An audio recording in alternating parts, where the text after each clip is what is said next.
فقال موسى يا آدم أنت الذي خلقك الله بيده ونفخ فيك من روحه أغويت الناس وأخرجتهم من الجنة فقال آدم أنت موسى الذي اصطفاك الله بكلامه أتلومني على عمل عملته كتبه الله علي قبل أن يخلق السماوات والأرض قال فحج آدم موسى. اس روایت کا خلاصہ میں نے کل سنا دیا تھا، ترجمہ کل کر دیا تھا، اور خلاصہ یہ ہے کہ عالم ارواح میں یہاں کوئی ایسی کرسی ملا کر عالم ارواح میں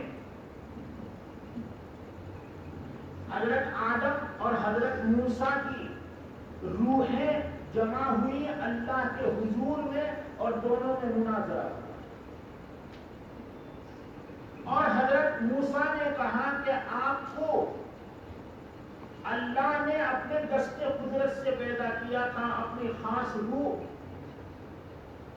آپ کے اندر ڈالی تھی، مگر آپ صبر نہ کر سکے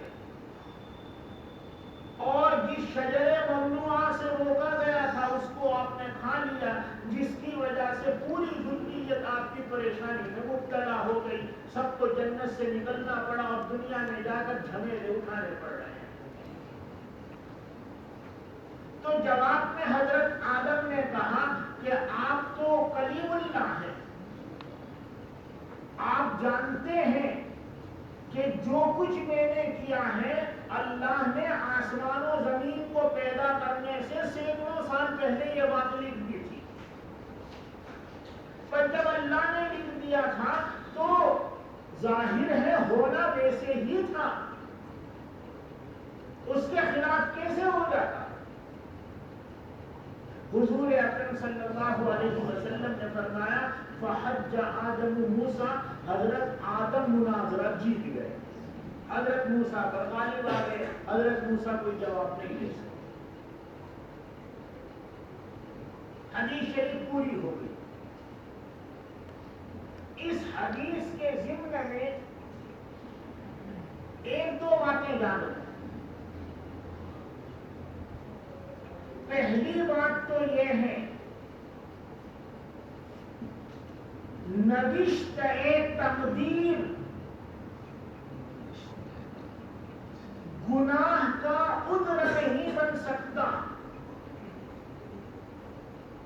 نوشت تقدیر گناہ کا عذر نہیں بن سکتا،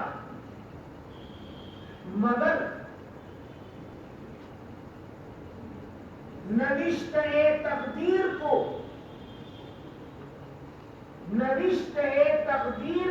اپنے گناہ کی صفائی میں پیش کیا جا سکتا ہے۔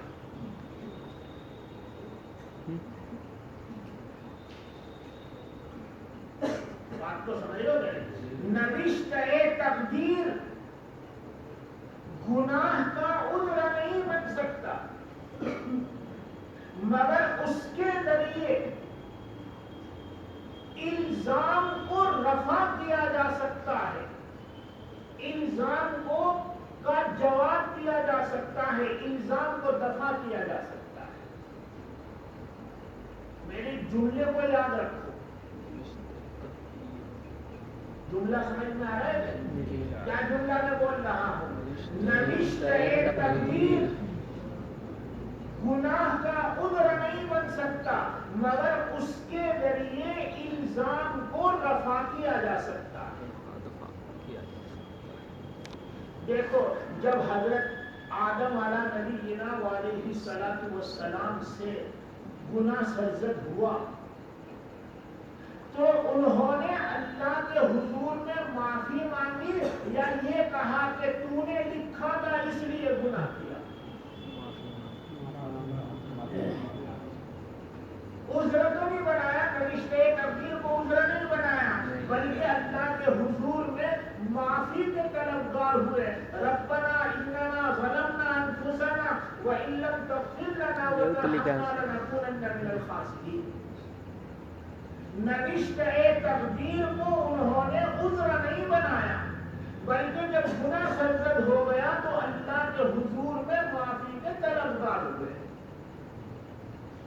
مگر جب حضرت موسیٰ نے الزام دیا کہ آپ کی ایک غلطی کی وجہ سے پوری ذریت کو بھگتنا پڑا، تو حضرت آدم نے نوشتہ تقدیر کے ذریعے الزام کو رفع کر دیا کہ بھائی اس میں میرا کیا قصور ہے، جب اللہ نے ایسا لکھا تھا تو ایسا ہی ہونا تھا، ایسا ہی ہونا تھا تو ایسا ہو گیا، اس میں میرا کیا قصور ہے۔ یوں کر کے انہوں نے اپنا الزام رفع کر دیا، اور الزام رفع اس طرح کیا کہ حضرت موسیٰ کو ماننا پڑا، چنانچہ انہیں خاموشی اختیار کرنی پڑی، اور حضور فرما رہے ہیں کہ مناظرہ حضرت آدم کی گئے۔ دیکھو جب ہم کوئی کام کرتے ہیں تو اپنی والی کوشش صرف کرتے ہیں اور کام کو اچھے سے اچھا کرنے کی کوشش کرتے ہیں۔ نوشتہ تقدیر پر بھروسہ کر کے نہیں بیٹھتے، بلکہ اچھا سے اچھا کرنے کی کوشش کرتے ہیں، اور کوشش کے باوجود کام بگڑ جائے تو پھر صبر کرتے ہیں، کیا کہتے ہیں، بھائی اللہ کو یہی منظور تھا۔ بگڑنے کے بعد صبر کر کے کیا کہتے ہیں، اللہ کو یہی منظور تھا، مگر پہلے ہی نوشتہ تقدیر پر بھروسہ کر کے بیٹھ جائیں اور کوشش بھی نہ کریں، ایسا کرتے نہیں، کوشش کرتے نوشتہ تقدیر پر بھروسہ کر کے نہیں بیٹھتے، اور اپنی والی ساری محنت صرف کرنے کی وجہ کے بعد بھی کسی وجہ سے کام بگڑ جائے تو اپنے آپ کو صبر دیتے ہیں یہ کہہ کر کے اللہ کو یہی منظور ہے۔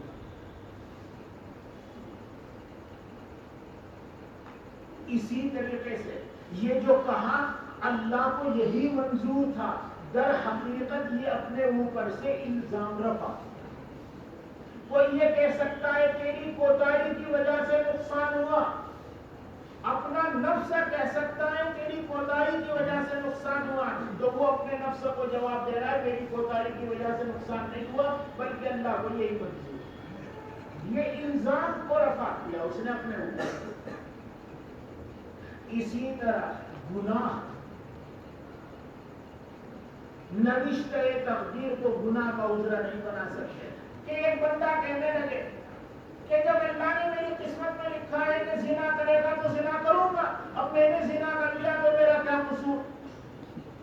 یہ نوشتہ تقدیر کو اپنے گناہ کا عذر بنا رہا ہے، یہ نہیں کر سکتا۔ بات سمجھ رہے ہیں، نوشتہ تقدیر کو گناہ کا عذر نہیں بنا سکتا،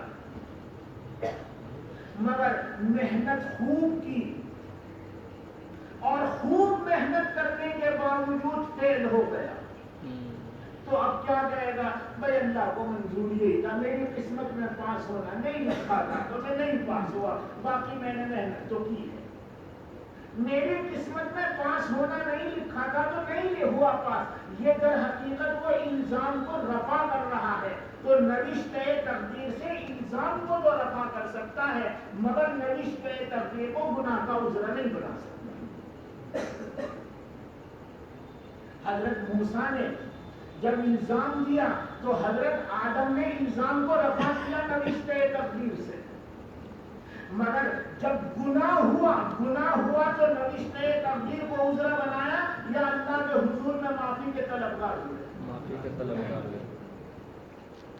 فرق سمجھ پا رہے ہو گئے؟ ایک بات تو یہ ہے۔ دوسری بات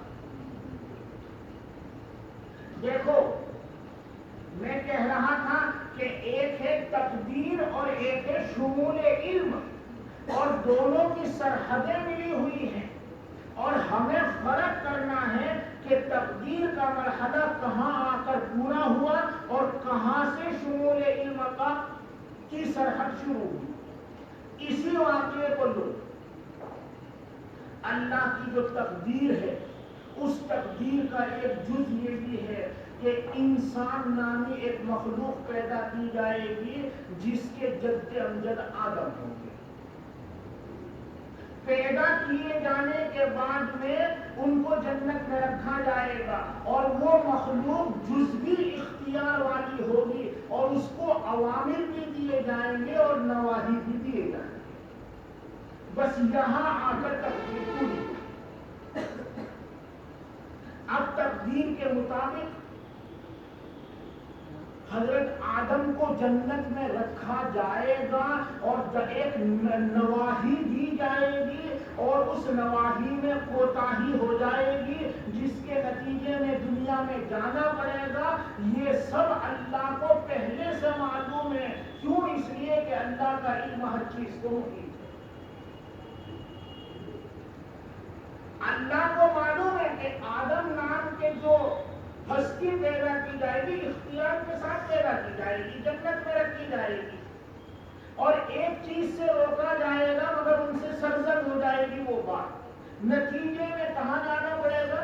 دنیا میں جانا پڑے گا ساری ذریت کو. یہ اللہ کو پہلے سے معلوم ہے تو آسمان و زمین کی پیدائش سے بہت پہلے ہی اللہ نے اس کو لکھ دیا. یہ ساری باتیں تقدیر کا حصہ ہوئی یا شمول علم کا حصہ ہوئی؟ یہ نہیں ہے کہ تقدیر میں یوں لکھا گیا ہو کہ آدم سے گناہ ہوگا. یہ نہیں. تقدیر تو یہاں آ کر پوری ہو گئی کہ ایک مخلوق پیدا ہوگی جس کو انسان کہا جائے گا، جس کے جد امجد آدم ہوں گے. اس کو من وجہ اختیار دیا جائے گا اور وہ نواہی بھی دیے جائیں گے، اوامر بھی دیے جائیں گے اور ان کا جو جد امجد ہے اس کو جنت میں بسایا جائے گا. بس یہاں آ کر کے تقدیر پوری ہو گئی. پھر وہ جو جد امجد جنت میں بسایا جائے گا وہ اپنے جزوی اختیار سے گناہ کر لے گا، ایک معصیت کر لے گا جس کے نتیجے میں معاملہ یوں ہوگا. یہ تقدیر کا حصہ نہیں ہے، یہ شمول علم کا حصہ ہے. بات سمجھ رہے ہیں؟ بس یہ جو کچھ حضرت آدم سے ہوا ہے یہ تقدیر کی وجہ سے نہیں ہوا بلکہ اپنے اختیار سے ہوا. اور جب اپنے اختیار سے ہوا تو یہ گناہ ہو گیا. چنانچہ حضرت آدم نے فوراً معافی مانگی. یہ نہیں کہا کہ آپ نے لکھا تھا اس لیے گناہ ہوا، بلکہ اپنے اختیار سے گناہ ہوا ہے اس لیے وہ معافی کے طلبگار. فرق محسوس کر پا رہے ہو کہ نہیں؟ ہر جگہ پر یہی. ہم اگر یہ سرحدیں الگ کرنے میں کامیاب ہو جائیں کہ تقدیر کی سرحد کی انتہا کہاں ہو رہی ہے اور کہاں سے شمول علم کی ابتدا ہو رہی ہے، ان دونوں میں اگر ہم فرق کرنے لگے تو ہمارے ذہنوں میں جو ہزاروں طرح کے اعتراضات پیدا ہوتے ہیں وہ خود بخود رفع ہو جائیں.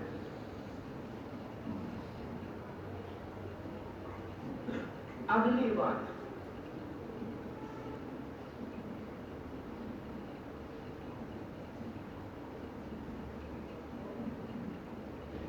حضرت آدم نے جو جواب دیا ہے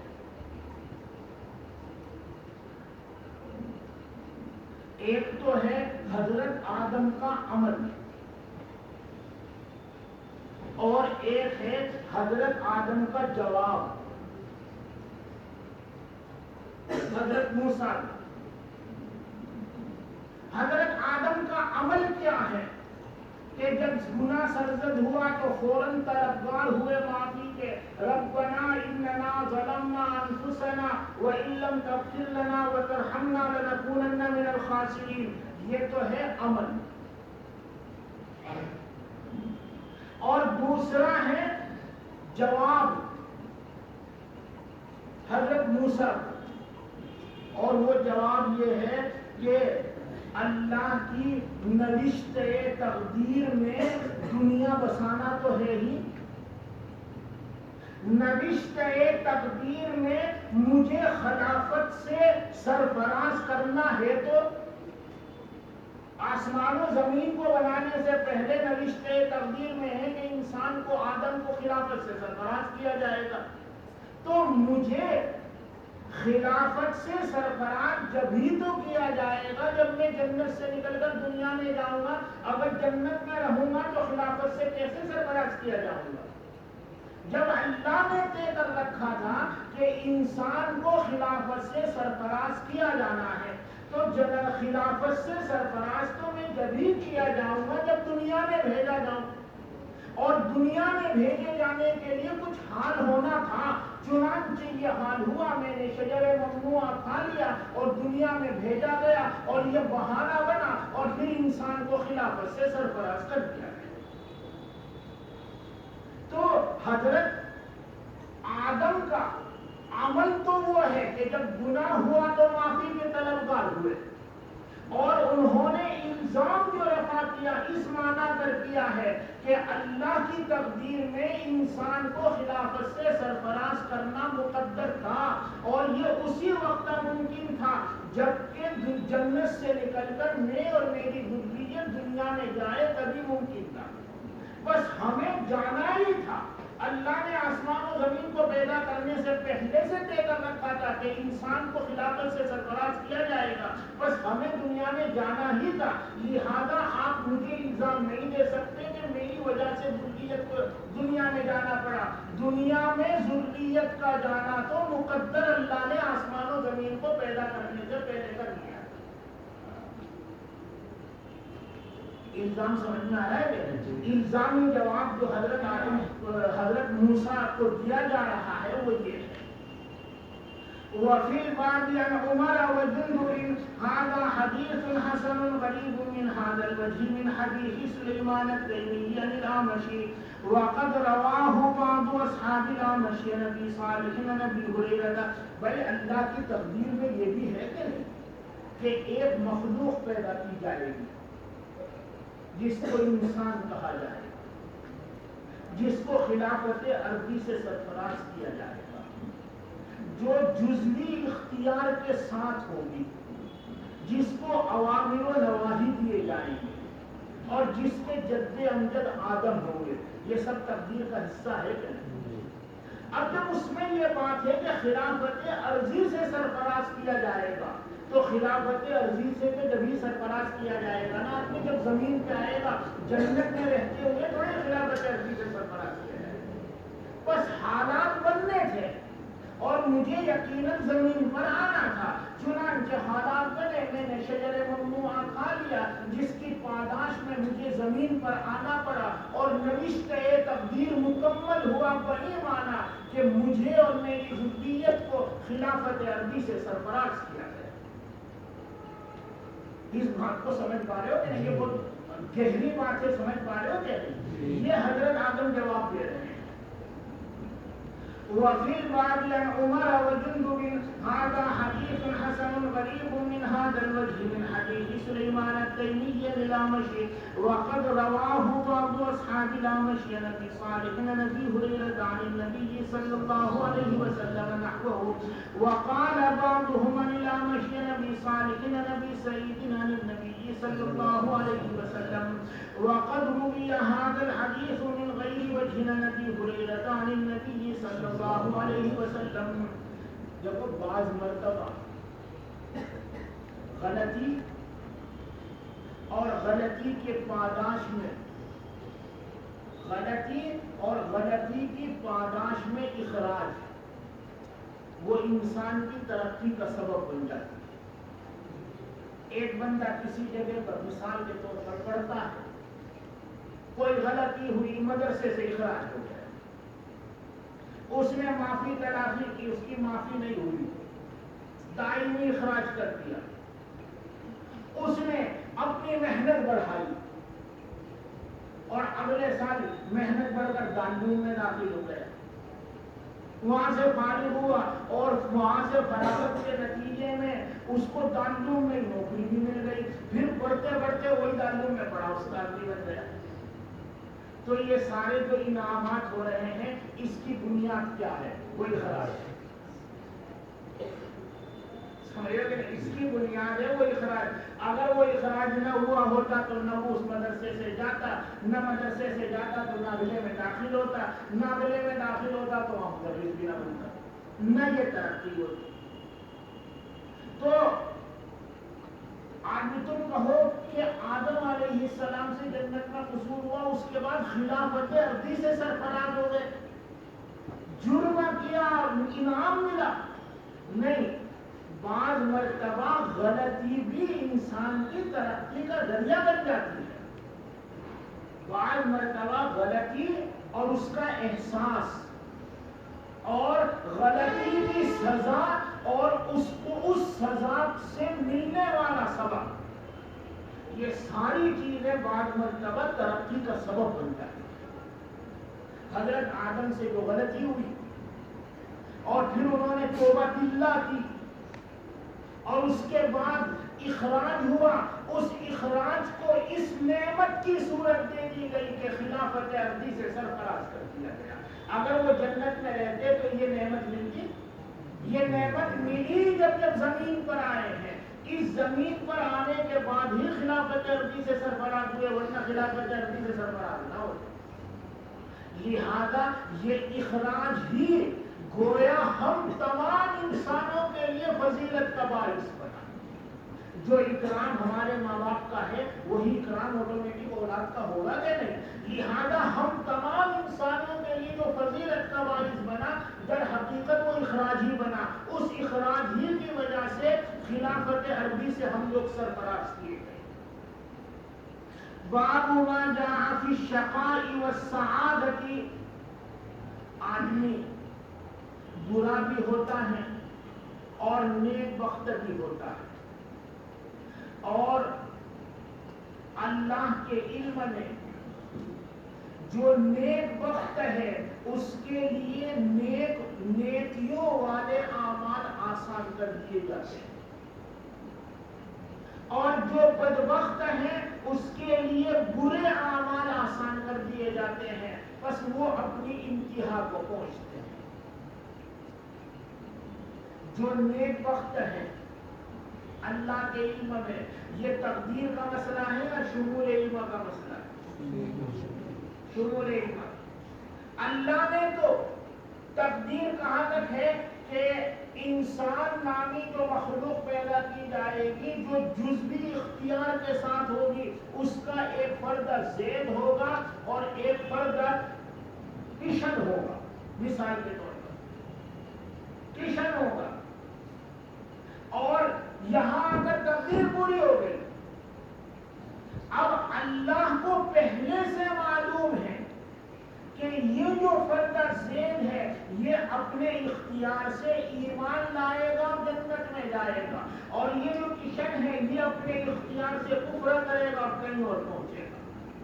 بس پہلے سے معلوم ہونے کی وجہ سے اللہ نے سارا رجسٹر تیار رکھا ہے. تو یہ جو کچھ ہوا ہے، یہ جو ایمان لایا، اللہ کے لکھنے کی وجہ سے ایمان لایا ہے یا اپنے جزوی اختیار سے لایا ہے؟ جزوی اختیار سے لایا ہے. لہذا اس کو جنت ملنی چاہیے. اور اس نے جو کفر اختیار کیا اللہ کے لکھنے کی وجہ سے کیا یا اپنے جزوی اختیار سے کیا؟ جزوی اختیار سے کیا. بس اس کو سزا ملنی چاہیے. بس یہ جو ہے کہ اللہ کے علم میں نیک بخت بھی ہیں اور اللہ کے علم میں بدبخت بھی ہیں، اور جس کے لیے جو ہے اس کے لیے وہی عمل آسان کیا جاتا ہے. یہ تقدیر کا حصہ نہ ہو کر کس کا حصہ ہے؟ شمول علم کا حصہ ہے. وبه قال حدثنا بندار قال حدثنا عبد الرحمن بن مهدي قال حدثنا شعبة عاصم بن عبيد الله قال سمعت سالم بن عبد الله يحدث عن أبيه قال قال عمر يا رسول الله أرأيت ما نعمل فيه أمر مبتدأ أو قال مبتدأ أو فيما قد فرغ منه. حضرت عمر نے کہا اے اللہ کے رسول آپ کیا فرماتے ہیں؟ جو کام ہم کرتے ہیں وہ ایسا معاملہ ہے جو ابتدائی ہوتا ہے یا ایسا ہے جس سے فارغ ہوا جا چکا ہے؟ جو اعمال ہم کرتے ہیں جب کرتے ہیں اسی وقت اللہ کو پتا ہوتا ہے یا اللہ پہلے سے جانتے ہیں اور سب کچھ لکھ چکے ہیں؟ قال فيما قد فرغ منه يا ابن الخطاب.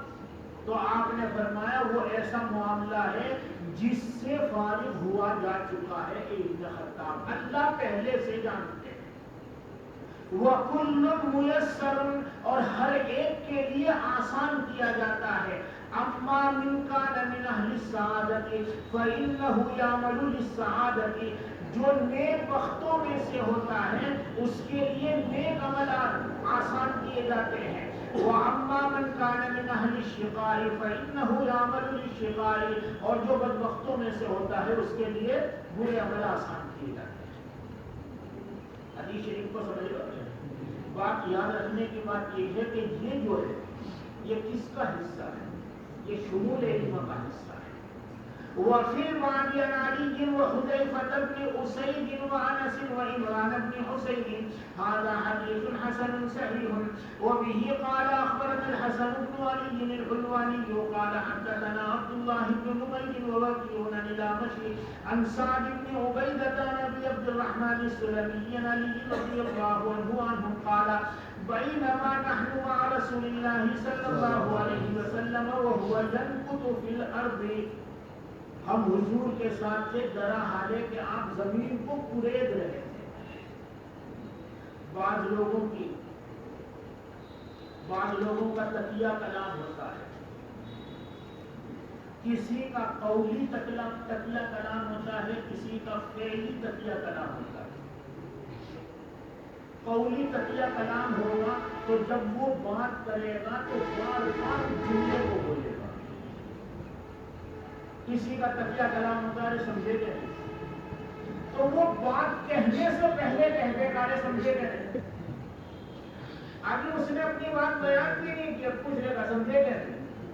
یہ اس کا تقیہ کلام ہے جو وقتاً فوقتاً موقع بے موقع زبان سے نکلتا ہے، سمجھے گا نہیں۔ اور بعض کا تقیہ کلام فعلی ہوتا ہے۔ اگر کسی کا تقیہ کلام ہوگا مثلا انگلیاں یوں چٹکھاتا رہے گا، جب خالی بیٹھا ہوا ہوگا تو انگلیوں سے کھیلتا رہے گا۔ بعض کا ہوگا قلم کو نکال کر ہاتھ میں یوں رکھے گا، یوں کرتا رہے گا کام کر، یہ فعلی تقیہ کلام ہے۔ بعض بٹن سے کھیلتا رہے گا، بعض بار بار ناک میں انگلی ڈالتا رہے گا، بعض کچھ کرتا رہے گا، یہ فعلی تقیہ کلام ہے۔ حضور اکرم صلی اللہ تعالی علیہ وسلم جب کہیں بیٹھے ہوتے تھے، غور و فکر فرماتے تھے، تو جو دستے مبارک میں چھڑی ہوتی تھی اس چھڑی سے آپ زمین کو یوں کوریدتے تھے۔ یہ آپ کی عادت مبارکہ تھی، اور سوچتے رہتے تھے، غور و فکر کرتے رہتے تھے، اور چھڑی سے زمین کو یوں کوریدتے رہتے تھے۔ اسی کو میں کہہ رہا ہوں کہ یہ فعلی تقیہ کلام۔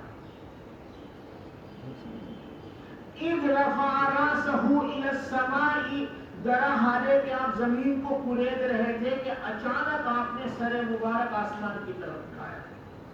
ثم قال ما منكم من احد الا قد علم، اور پھر آپ نے فرمایا تم میں سے کوئی نہیں ہے مگر اللہ نے جان لیا ہے ہر ایک کے بارے میں کہ اس کا ٹھکانہ جنت ہے یا جہنم ہے، پہلے سے جان لیا ہے۔ قال وکیع کے الفاظ یہ ہیں، علمہ کی بجائے کیا ہے؟ الا قد كتب مقعده من النار ومقعده من الجنة، مگر اس کا جنت میں جو ٹھکانہ ہے وہ بھی لکھ دیا ہے، اور جس کا جہنم میں ٹھکانہ ہے وہ بھی لکھ دیا ہے۔ بتلاؤ یہ تقدیر کا مسئلہ یا شمول علم کا مسئلہ؟ شمول علم کا مسئلہ۔ بات سمجھ رہے ہیں؟ قالوا، صحابہ نے کہا افلا نتکل یا رسول اللہ، تو کیا ہم بھروسہ کر کے نہ بیٹھ جائیں؟ مجھے جنتی لکھ دیا گیا ہے تو میں کچھ کروں یا نہ کروں جنت میں جاؤں گا، اس کو جہنم میں لکھ دیا گیا ہے، کچھ کرے یا نہ کرے جہنم میں جائے گا، بس اعمال کرنے کی کیا ضرورت؟ تو حضور نے فرمایا قال لا اعملوا فكل ميسر لما خلق له، آپ نے فرمایا عمل کرتے رہو، ہر ایک کے لیے آسان کر دیے جائیں گے وہ اعمال جس کے لیے وہ پیدا کیا گیا ہے۔ جنتیوں میں جس کا نام ہے اس کے لیے نیک اعمال آسان کر دیے جائیں گے، توفیق دیا جائے گا، اور جنتیوں میں نام ہی اس کا اس لیے ہے کہ اللہ اس بات کو جانتے ہیں کہ وہ اپنے جزوی اختیار سے نیک اعمال کرے گا، اور جس کا نام جہنمیوں میں ہے وہ برے اعمال کرتا رہے گا، اور جہنمیوں میں نام اس کا ہے ہی اس لیے کہ اللہ اپنے علم سے یہ بات جانتے ہیں کہ وہ جزوی اختیار کے باوجود برے اعمال کرے گا۔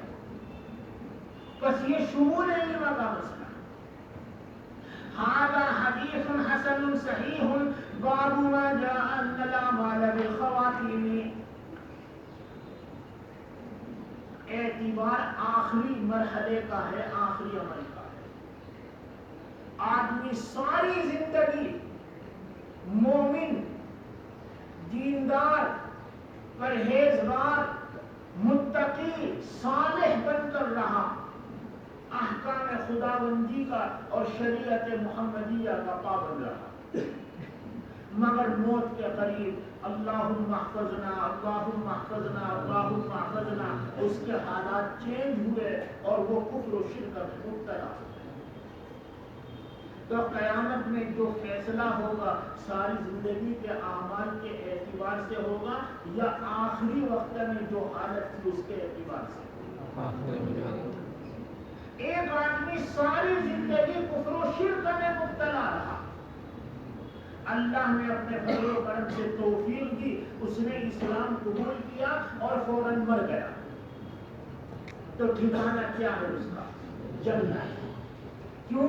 اس لیے کہ العبرۃ بالخواتیم، اعتبار آخری عمل کا ہے۔ وبه قال حدثنا هناد قال حدثنا ابو معاوية عن الأعمش عن زيد بن وهب عن عبد الله بن مسعود رضي الله عنه قال حدثنا رسول الله صلى الله عليه وسلم وهو الصادق المصدوق إن أحدكم يجمع خلقه في بطن أمه في 40 يوما، تم میں سے ایک کی تخلیق جمع کی جاتی ہے ماں کے پیٹ میں 40 دن تک، یعنی مادہ منویہ 40 دن تک مادہ منویہ رہتا ہے۔ ثم يكون علقة مثل ذلك، پھر وہ اتنے ہی دن علقہ بن کر رہتا ہے۔ علقہ کا نیچے ترجمہ لکھا غلیظاً، دمن غلیظاً جامداً، گاڑھا خون جو جمع ہوا ہو۔ اس کو ہم کیا کہیں گے اردو میں؟ لوتھڑا۔ لوتھڑا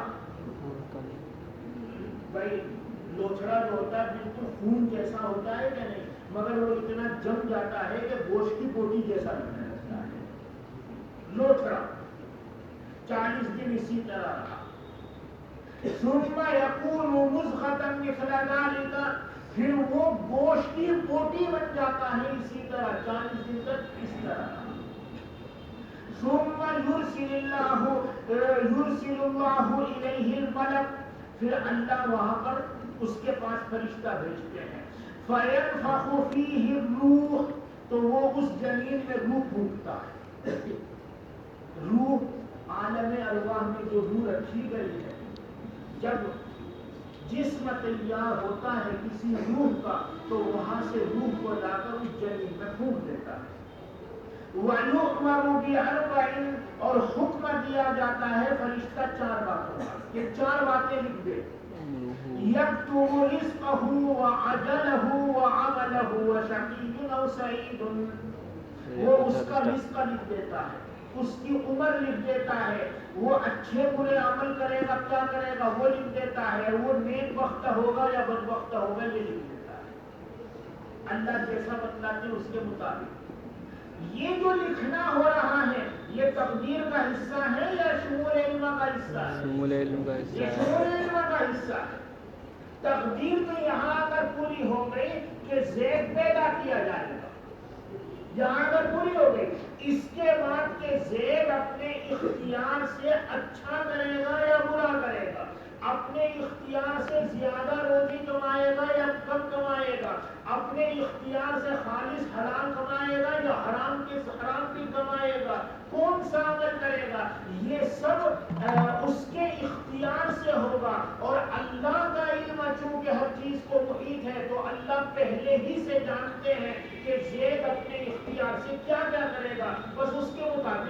دیا جاتا ہے. لہذا تقدیر تو اپنی جگہ پر پوری ہو گئی ہے، سب شمول علم کا حصہ مگر چونکہ اللہ کا علم کامل و مکمل ہے، بس اس علم میں کوئی ہیر پھیر یا کمی بیشی نہیں ہو سکتی.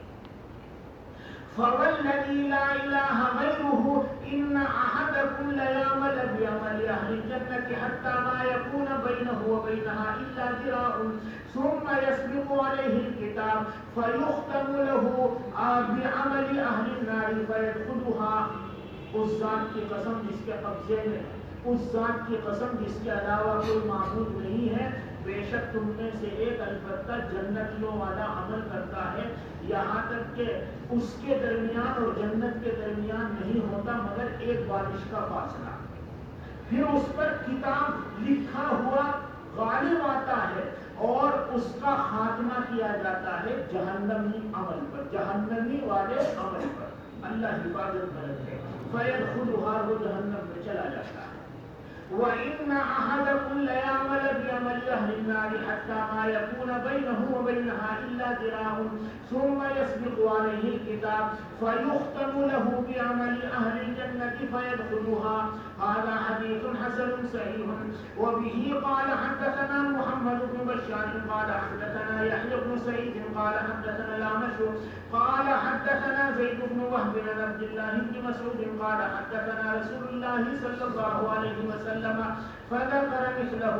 وفي الباب عن ابي هريره وانس سمعت احمد بن الحسن قال سمعت احمد بن حنبل يقول ما رايت بعيني مثل يحيى بن سعيد القطان.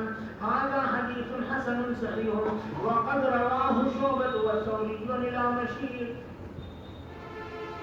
نحوه. وبه قال حدثنا محمد بن العلاء قال حدثنا وكيع عن الأعمشي عن زيد نحوه. باب ما جاء كل مولود يولد على الفطرة. ہر بچہ فطرت پر پیدا کیا جاتا ہے. بعض روایتوں میں فطرت، بعض میں ہے علی الملت، ملت پر پیدا کیا جاتا ہے. بعض حدیثوں میں ہے علی الاسلام، اسلام پر پیدا کیا جاتا ہے. تینوں کا مطلب ایک ہی ہے اور مراد ہے کہ ہر بچہ اسلام کی استعداد لے کر پیدا کیا جاتا ہے. ہر بچہ اسلام کی استعداد پر پیدا کیا جاتا ہے. اگر اس کو آس پاس کے ماحول سے ایک دم علیحدہ رکھا جائے اور بڑا ہونے کا موقع دیا جائے ماحول سے علیحدہ کر کے، تو وہ اللہ کی وحدانیت کو جانتا ہوگا، معرفت پر وہ بڑا ہوگا، وحدانیت پر بڑا ہوگا. مگر ماحول اپنا اثر دکھا جاتا ہے. ماں باپ اور محلہ، گھر والے یہودی ہیں سب، تو ماحول اپنا اثر دکھاتا ہے، بچہ بڑا ہو کر یہودی بن جاتا ہے. نصرانی ہے تو نصرانی بن جاتا ہے، مجوسی ہے تو مجوسی بن جاتا ہے، الی آخری.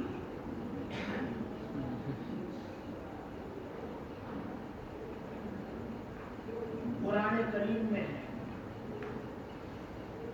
وَإِذْ أَخَذَ رَبُّكَ مِنْ بَنِي آدَمَ مِنْ ظُهُورِهِمْ ذُرِّيَّتَهُمْ وَأَشْهَدَهُمْ عَلَىٰ أَنفُسِهِمْ. یاد کرو اس وقت کو جب بنی آدم سے، ان کی پیٹھوں سے ان کی ذریت کو نکالا گیا.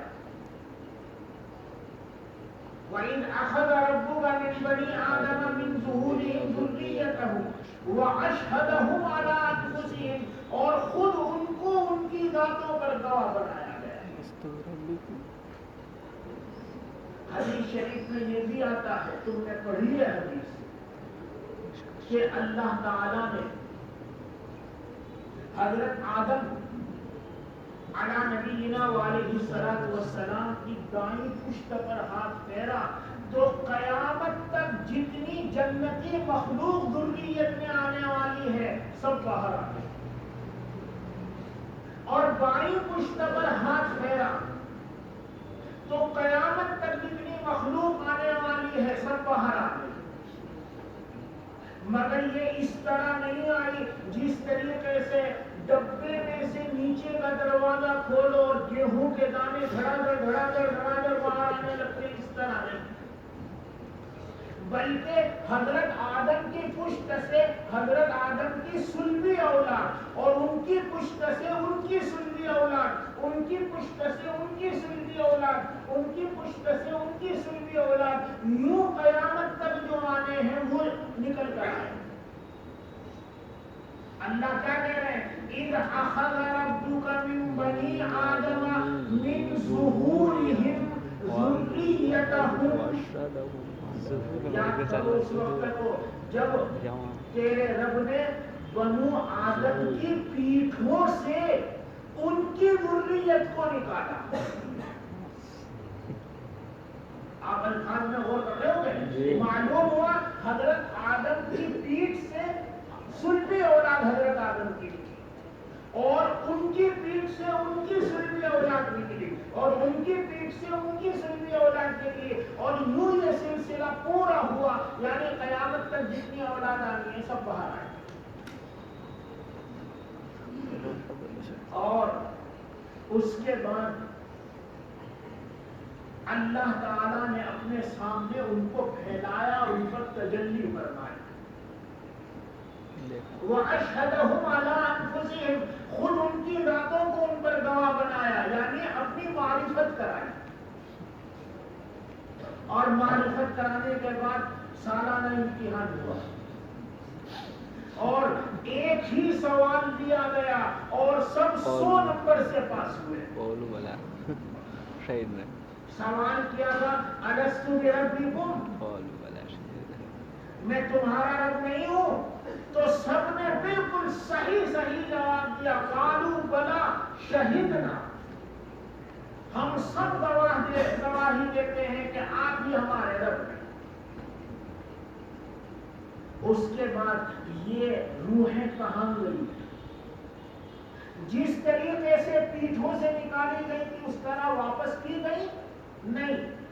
بخاری شریف میں آپ پڑھو گے ارواح جنود مجندۃ، جس طرح فوج میں بٹالین ہوتی ہیں اسی طرح ان روحوں کی بٹالین بنا کر عالم ارواح میں یہ رکھی گئی۔ اور جب کسی روح کا جسم دنیا میں تیار ہوتا ہے تو اللہ کے حکم سے عالم ارواح سے وہ روح لے کر فرشتہ دنیا میں آتا ہے اور اس کے زمین میں ڈال دیتا ہے، پھونک دیتا ہے۔ اب یہ جو روح آئی ہے، جس کی جو زمین میں آئی ہے، بتلاؤ معرفت رکھتی ہے کہ نہیں؟ اس کو اللہ کی معرفت ہے کہ نہیں؟ جب اس کو اللہ کی معرفت ہے اور معرفت کے ساتھ وہ دنیا میں آئی تو بچہ جو دنیا میں آیا ہے وہ استعداد اسلام پر آیا یا بغیر استعداد اسلام کے آیا؟ استعداد اسلام پر آیا ہے۔ سیدھی سی بات ہے، استعداد اسلام پر آیا ہے۔ اور دلیل یہ ہے کہ کتنا ہی بڑا دہلیہ کیوں نہ ہو، اللہ کا انکار کرنے والا کیوں نہ ہو، جب پھنستا ہے اور کوئی چارہ اس کے پاس نہیں رہتا تو وہ آخر میں پکارتا اللہ ہی کو، جس نے ساری زندگی خالق کا انکار کیا، صانع کا انکار کیا، اللہ کا انکار کیا، جب وہ پھنستا ہے اور اس کے پاس کوئی راہ نہیں ہوتی تو پکارتا کس کو ہے؟ وہ حقیقت ہے کہ نہیں؟ یہ کیوں پکار رہا ہے؟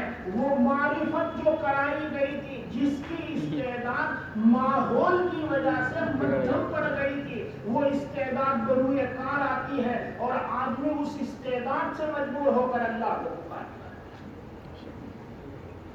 بندہ کہتا ہے عالم ارواح میں یہ جو مجھے تجلی کرائی گئی، معرفت کرائی گئی، مجھے تو یاد نہیں۔ تجھے یاد نہیں ہے تو کیا فرق پڑتا ہے؟ تو 4 مہینے ماں کی پیٹ میں زندہ رہا ہے اور تو نے دودھ پیا ہے، تجھے وہ سب یاد ہے؟ ماں کے پیٹ میں ہم سب رہیں گے 4 مہینے زندہ، اور ہم نے وہاں رزق کھایا ہے کہ نہیں، ہمیں کچھ یاد ہے؟ پھر ہم پیدا ہوئے تو کسی مرحلے سے گزرے یا نہیں، ہمیں کچھ یاد ہے؟ جب تجھے یہ سب یاد نہیں ہے تو اتنی پرانی بات اگر تو بھول گیا ہے تو اس میں کوئی حیرت کی بات نہیں۔ لیکن بہرحال یہ روح عالم ارواح سے آئی ہے جہاں پر اللہ نے معرفت کرائی ہے، بس یہ روح معرفت والی روح ہوئی، یعنی اللہ کا علم رکھنے والی ہوئی، یعنی ملت اور اسلام کی استعداد والی ہوئی۔ مگر ہوتا کیا ہے، دنیا میں آ کر ماحول جو چاروں طرف ہے وہ اپنا اثر چھوڑتا ہے اور استعداد مدھم پڑ جاتی ہے، اور ماحول کی وجہ سے یہودی بن جاتا ہے، نصرانی بن جاتا ہے، مشرک بن جاتا ہے۔ السلام علیکم۔